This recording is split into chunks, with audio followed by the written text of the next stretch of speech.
वफाकी काबीना का इजलास हुआ जिसमें वजीर खजाना से ताबड़तोड़ सवालात किए गए। वजीर आजम ने कहा कि मिफ्ता साहब, मैं आपका दिफा नहीं करूंगा। टैक्सों और तेल की कीमतों में इजाफे पर अपने साथियों को मुतमईन करें। ख्वाजा आसिफ ने शिकवा किया, पेट्रोल महंगा होने से सब जमातों का अवामी ग्राफ गिरा है। वफाकी वजीर खजाना ने कहा कि IMF से जल्द अच्छी खबर मिलेगी।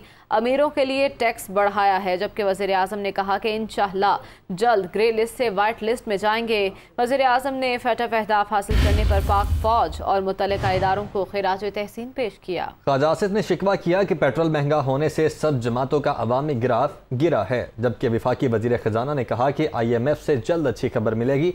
अमीरों के लिए टैक्स बढ़ाया है। शहबाज शरीफ ने कहा कि इंशाअल्लाह जल्द ग्रे से वाइट लिस्ट में जाएंगे और उन्होंने मजीद कहा कि मिफ्ता साहब, मैं आपका दिफा नहीं करूँगा। वफाकी काबीना का इजलास हुआ जिसमें वजीर खजाना से ताबड़तोड़ सवालात किए गए। टैक्सों और तेल की कीमतों में इजाफे पर अपने साथियों को मुतमईन करें, वजीर आजम ने यह कहा वफाकी वजीर खजाना को।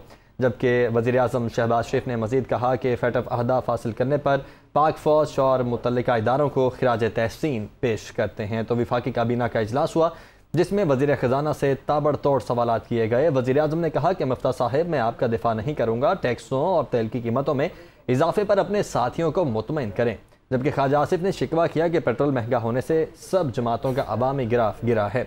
और जबकि वफाकी वज़ीर ख़ज़ाना ने कहा कि IMF से जल्द अच्छी खबर मिलेगी। अमीरों के लिए टैक्स बढ़ाया है और वज़ीर आज़म ने फतह अहदाफ हासिल करने पर पाक फौज और मुतल्लिका इदारों को खिराज तहसीन पेश किया। वफाकी काबीना के इजलास में आज क्या कुछ हुआ, उससे मुतालिक आपको आगाह कर रहे हैं। शिकवे शिकायतें हुए वज़ीर ख़ज़ाना मिफ्ता इस्माइल साद के साथ और इस पर वज़ीर आज़म ने कहा कि मिफ्ता साहब, मैं आपका दिफा नहीं करूँगा।